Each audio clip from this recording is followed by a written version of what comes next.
Good afternoon. I'm very happy to be here and honored to have the hottest topic of the day. To start, I would like to play a video and introduce to you if you have not yet seen or met Zach Walls. Good evening, Mr. Chairman. My name is Zach Walls. I'm a sixth-generation Iowan, an engineering student at the University of Iowa, and I was raised by two women.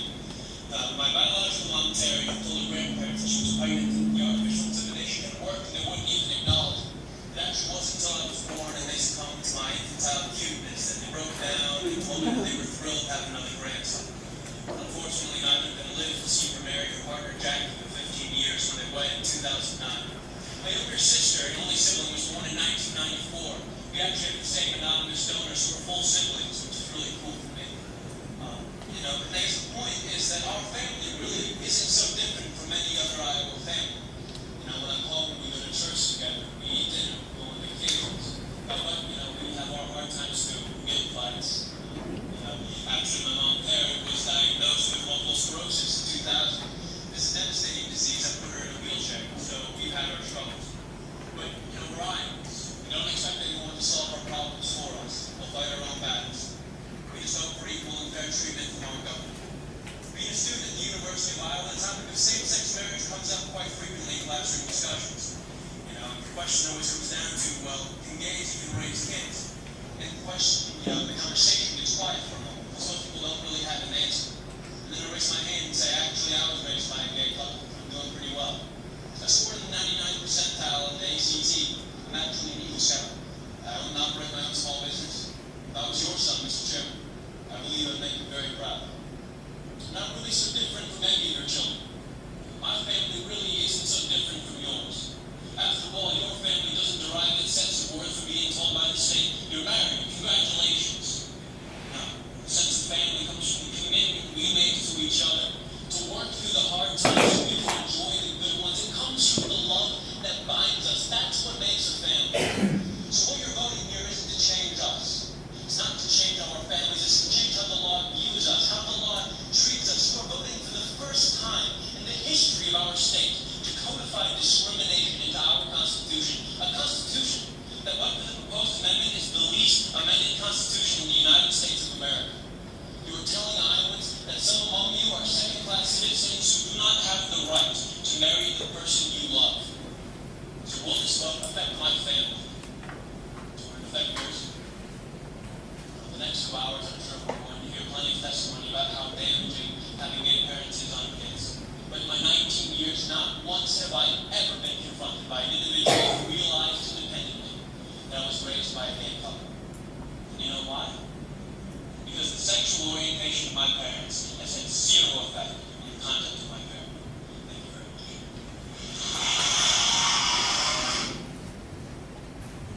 Homosexuality, marriage between gays, adoption by gays, the constitution of family by gays is a topic that's gaining more and more visibility in our society, and it's something that comes to challenge many times the normative values that the same society has established. As I speak today this afternoon, I want to make a difference between normative values and natural values.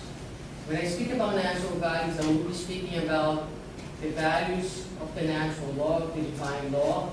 And normal values are the values that we as society have decided and have established to be normal. Before addressing some of the issues that Zach Walls brings on this video that was watched by more than 2 million people on the internet, I would like to bring some basic concepts in Spiritism, especially if you're new to it, and so we can set the base for us to address those issues. We are Spiritists. It's silly, after all that we've heard so far, to remind us that we are spirits, that we are mortal spirits. But the reality is that every day we get up, and even though we know that, our actions, our thoughts, and our behaviors do not reflect this knowledge. So it's important. I try to remind myself as I go through my day that I am mortal spirit, and try to think of what are the consequences and implications of being such. We're mortal spirits, we're in a journey of enlightenment. And we learn in the Spirit's book that the spirits do not have sex, not as we understand it. And so the question is, how do we understand sex? And our understanding of sex is very much tied to how it is expressed in our physical body. It's very much tied to the idea of gender, male and female. But the physical body does not define us in essence, right? It will come to an end. In the same way that even my name, who I think I am, Suzana, really does not speak to who I am in essence, because I am also John, I am also Catherine. Who knows how many names have I had in the course of my evolution. So the physical gender does not define and does not express sex as it understood by the spirits. Now, let's talk about sexual energy, but before talking about sexual energy, let me talk about the most, and this is perhaps the most important part of my presentation, I think. There are two main forces in the universe. The most important and absolute force that reigns in the universe is the force of love. Love has created each one of us, and love is the source where we come from, and love is also the reason why we have been created, and it is also the aim of our lives. There is one purpose in our lives, and the purpose is for each one of us to love, to learn to love one another as brothers and sisters that we are under God. That's it. That's the reason why we created. So we all here undergoing several incarnations with this purpose, the purpose to learn to love. This is truly, truly the only thing that matters in this entire universe.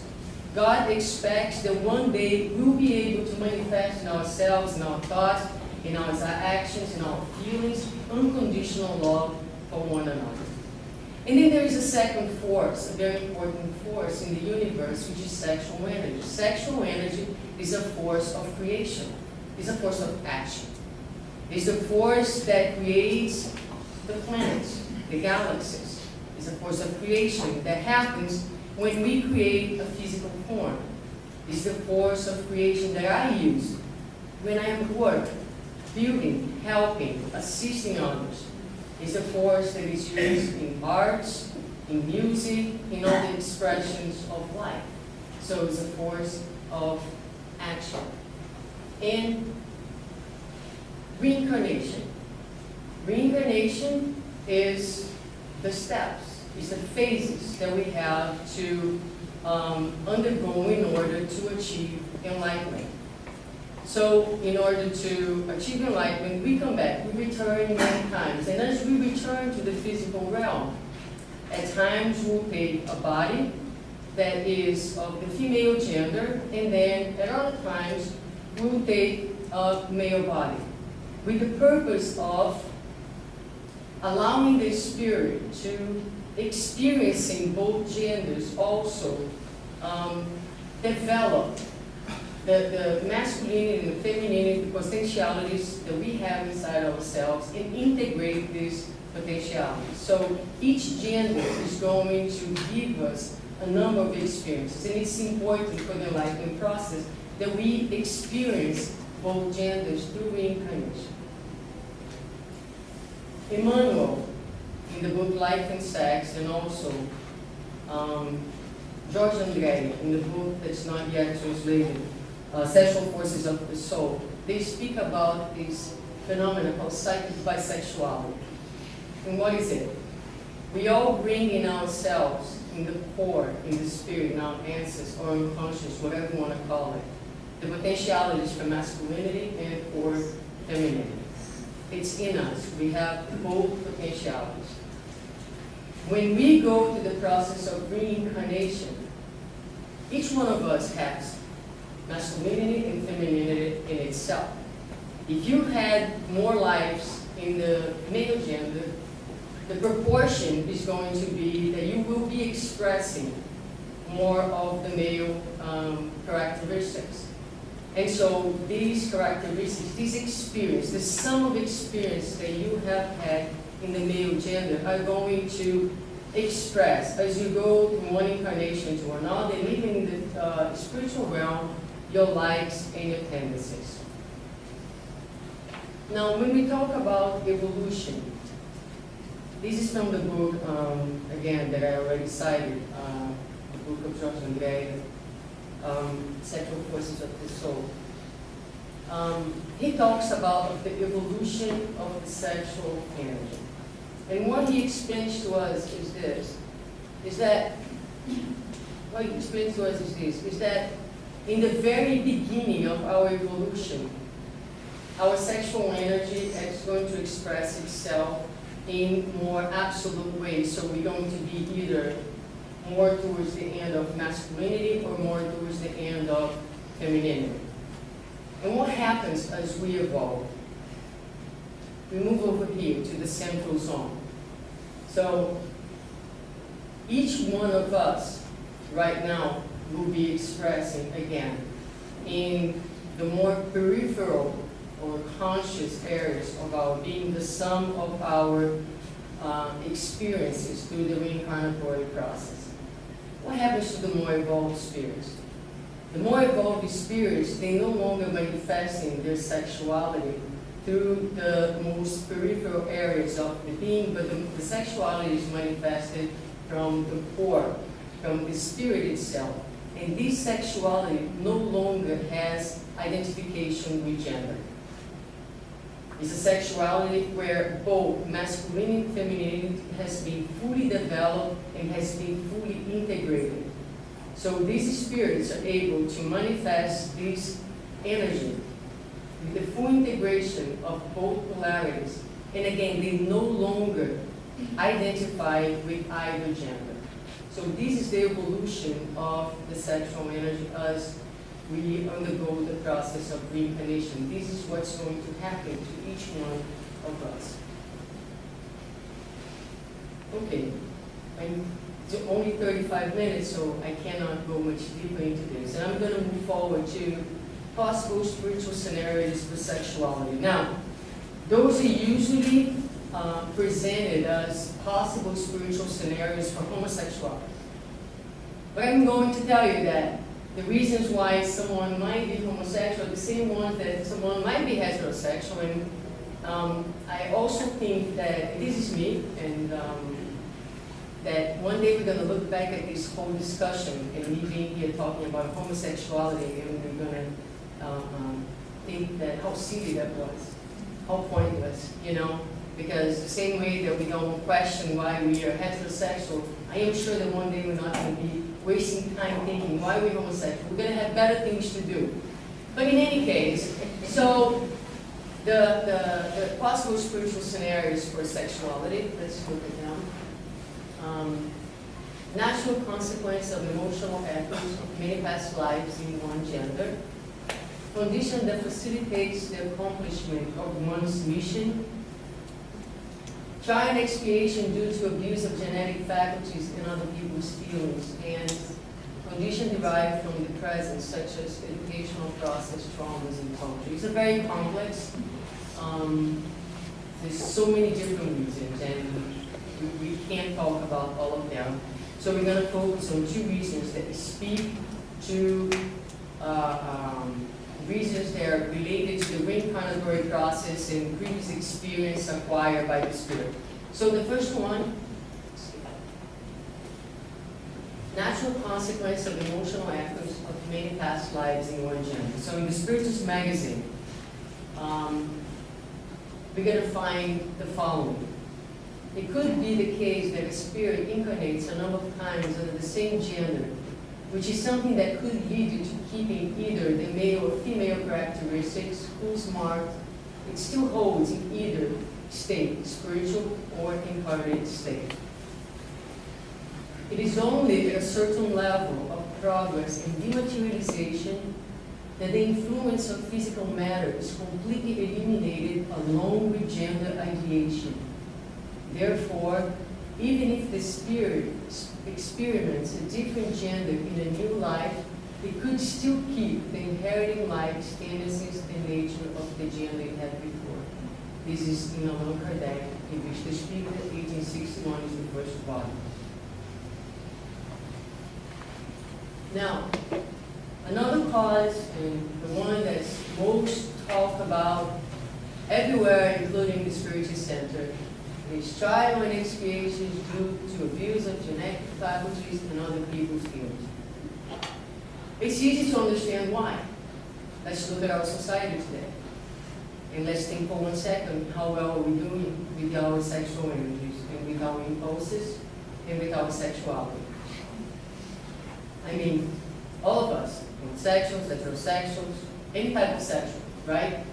We are struggling, and this is pretty accurate. So naturally, many of us do engage in behaviors that become very hurtful for the person in the first place, many times for the family, many times for other families, disrespecting people's feelings. And the spirit might very well, after gaining consciousness and taking responsibility of its actions, ask to reincarnate in the condition of homosexuality. Very well. So, what are the challenges that this spirit is going to face? Incarnating the gender to learn to value that same gender. The challenge of being a minority.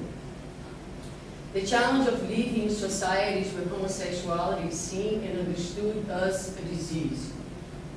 And even if you are in this country, for instance, where it's been established a long time ago that homosexuality is not a disease, this idea and this feeling is so much ingrained in us that whether we're talking about society or even in the Spiritist Center, people are seen in that way, people are oriented from this perspective.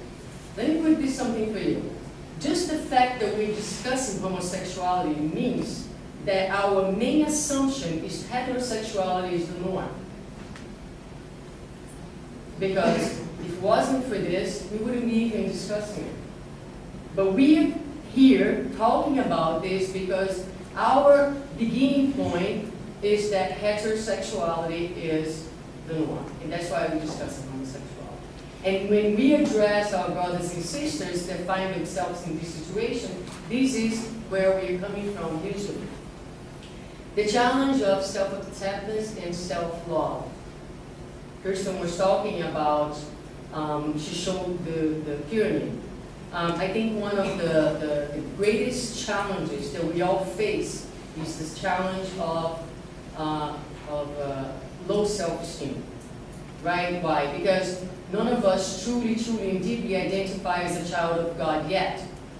And from this no identification, we all suffer from low self-esteem.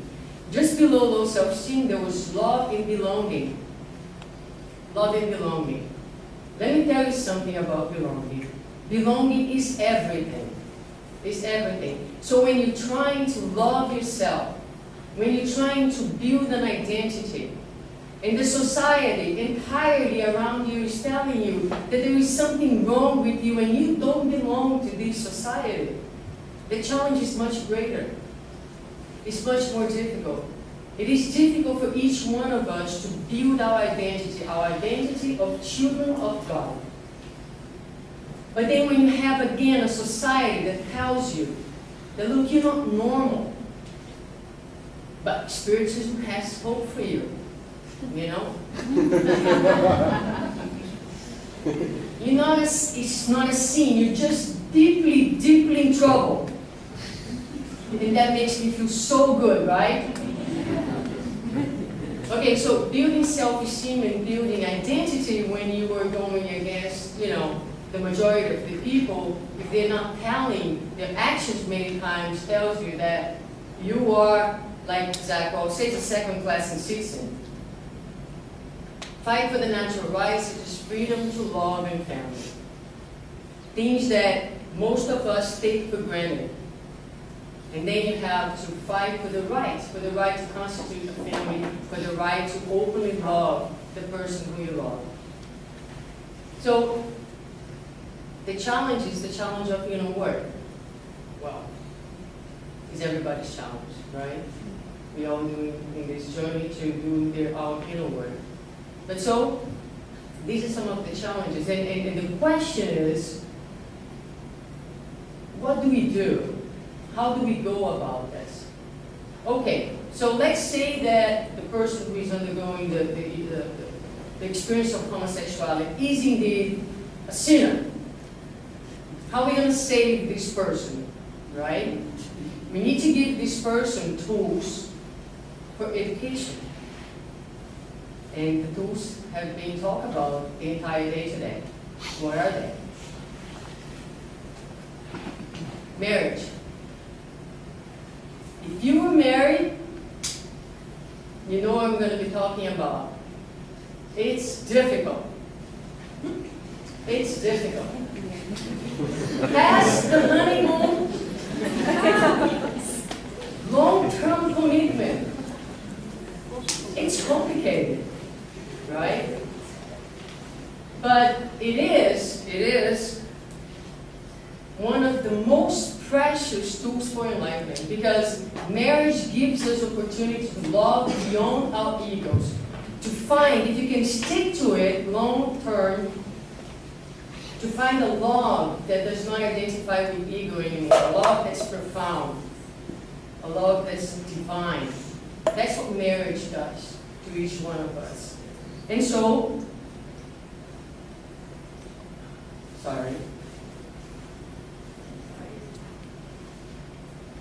Emmanuel was asked, is it allowed for two same-gender persons to live under the same roof as husband and wife? And his answer was, in response to this question, the encoder of the Spiritist doctrine has added question 695 in the Spirit's book that reads, is marriage, that is to say, the permanent union of two beings, contrary to the law of nature? It is a progress arrived by human race. Our incarnate friends in the physical realm, with the task of maintaining and looking after the Spiritist doctrine, are able to study and make conclusions from the above facts. So marriage is progress. It's a progress.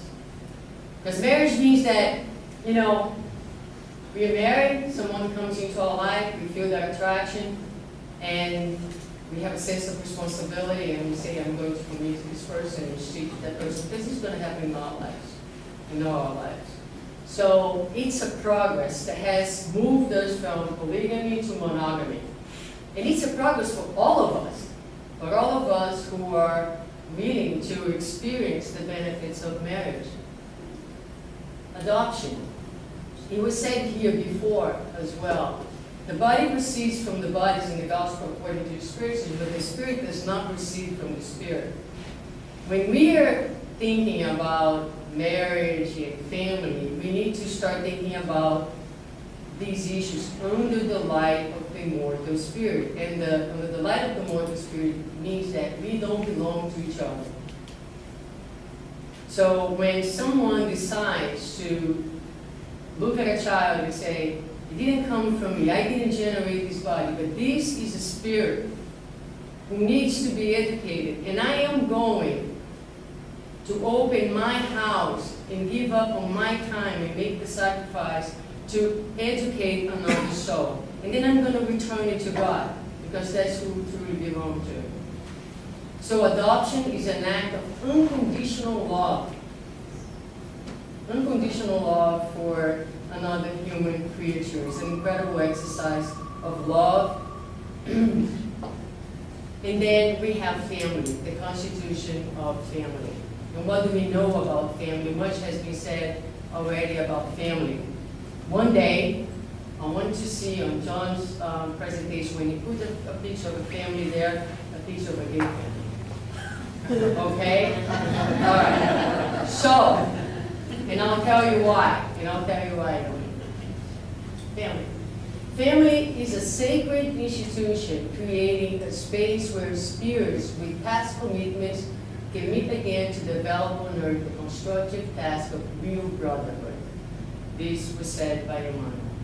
So we know that. So family is a space where you have spirits who come together again. It's not a random action, we saw that. So the spirits are brought together so they can do what? They can again learn to love one another. So whether we are talking about marriage, whether we are talking about adoption, whether we are talking about the constitution of family, we're talking about divine tools that God gives us, all of us, gives humanity to do what? These are spaces, these are labs for the dedication of the soul. All of us. All of us. So we can learn the ultimate goal of our existence, which is to love one another unconditionally as brothers and sisters. It doesn't matter what your family looks like. Honestly, I don't think that God is really worried about it, but God wants to know if you are loving your kid, if you can commit to your partner. God wants to know if you can love unconditionally, if you can sacrifice. I think that this is really what God is worried about, and I think this is what we are here to do and to accomplish. Did you find me over there? Yes. Yes. And so one of the things is that diversity is extremely threatening. Many people believe that the constitution of families by gays is a threat to the traditional idea of family and marriage. And they think that because they don't know what we know about the immortal spirit. And they think that because they're afraid. And they think that because they are manifesting really deep prejudice. Because diversity, if anything else, makes life more interesting and gives us more tools for enlightenment. And so, the homosexual family will not threaten the heterosexual family. On the contrary, will add to society. And this is an interesting quote that comes from this book by Scott Page, where he's talking about group decision making. And he says that it's best when the group reflects unique perspectives and ways of thinking. The key lies in bringing together individuals with different backgrounds and life experiences. The result will be a messy process at first, for sure, but one which outperforms groups of like-minded individuals chosen on the basis of extensive experience and high IQ.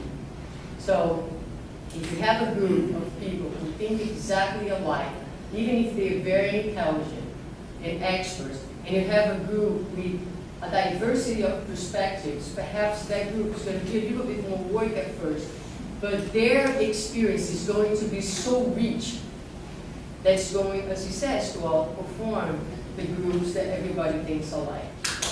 So we should not fear diversity, in the Spiritist movement included.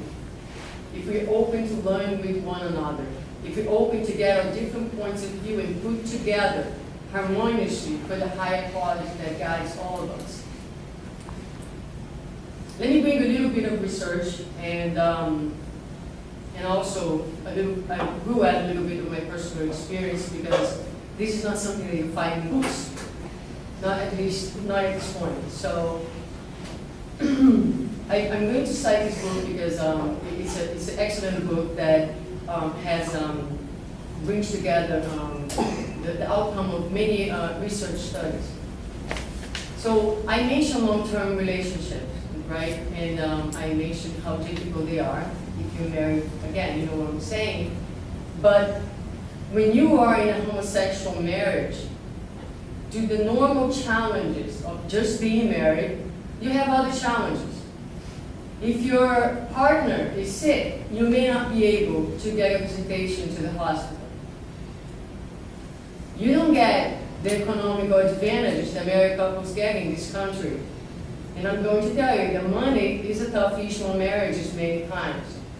So gay couples, many times, they want to be married, and they are facing a number of adversities that many heterosexual couples have no idea what it is about. So the research shows that these long-term relationships show notable strength and endurance. Also, the family will face very unique challenges. So, for instance, sometimes when you have a kid, the kid, because the spirit's going to show more affinity to one parent than the other. This happens because these are relationships that have been formed in the past. Now, in the state of Florida, not too long ago, homosexuals could not adopt couples. So, for instance, when I adopt my kids, I did a single parent adoption. If the kid shows more affection for the parent who is the legal parent, the other parent has the stress of feeling, and I'm not even the parent. So that becomes an extra problem. And then when you have to take your kids to the doctor, you have to explain to them that the other person is also a parent, even though he or she is not legally recognized by our system. So there are many challenges that these families will face. But interestingly, the research shows that on the good side of things, the division of work on the homosexual families is more equal. And I'm glad to have a wife. There is more freedom of roles. The kids, even though they might face some of the challenges with bullying and teasing, they do show good mental health. Contrary than what was thought, being raised by a gay couple has no effect on the sexual orientation of the kid. Heterosexual families, homosexual families will have the same number of homosexual kids. And these kids are going to grow up with more flexible notions of gender. What do I mean by that? My son, well, he's the only male in the house. And he decided, he's looking at my daughter, painting her nails and playing with nail polish, and he started to, wanting to do the same. Many of us would freak out. How come a boy is doing that? No, this is for girls. I even said that.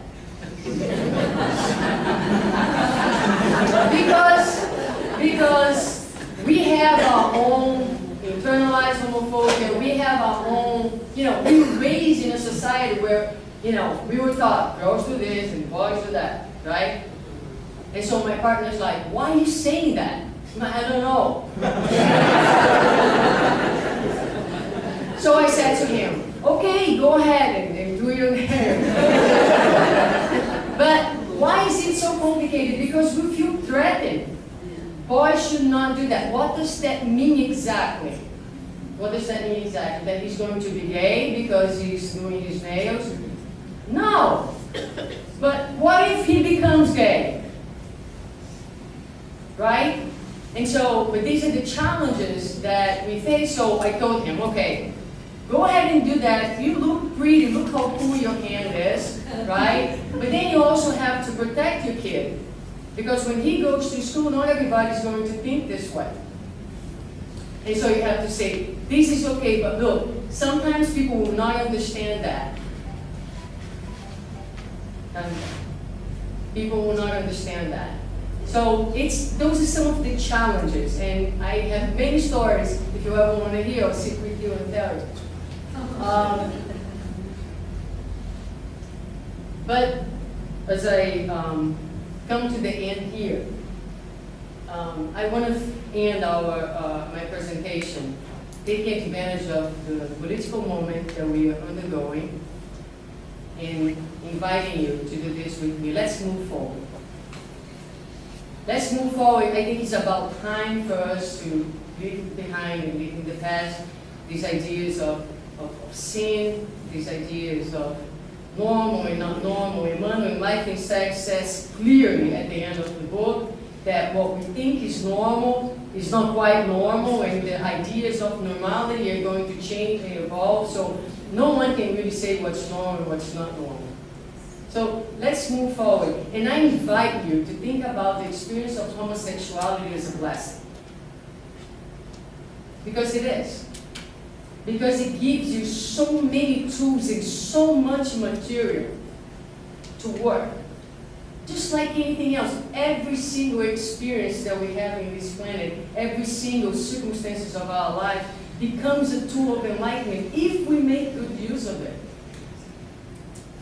And so I really would like to give this invitation that we start to thinking and feeling this experience from a different perspective, from the perspective of a blessing.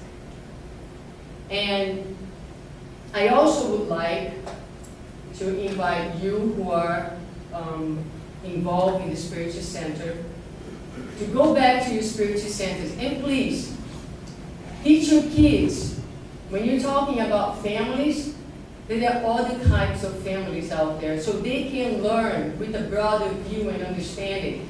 Teach them families under the perspective of the immortal spirit, truly. Because our society today, there's so many different types of families. And if you want, call me, email me. I have a number of books in my house that I read to my kids every night. Beautiful, wonderful stories that talk about adoption, that talk about different types of families. And I'm going to tell you one of my favorite stories that I read for my kids before they go to bed. Some of the pictures have my arm over, so I apologize for that, but I didn't have time to fix it. It's called The Family Book. Some families are big. Some families are small. Some families are the same color. Some families are different colors. Some families look alike. Some families look like their pets. Some families have a stepmom or stepdad and stepsisters or stepbrothers. Some families adopt children. Some families have 2 moms and 2 dads. Some families eat the same things. Some families eat different things. Some families like to be noisy.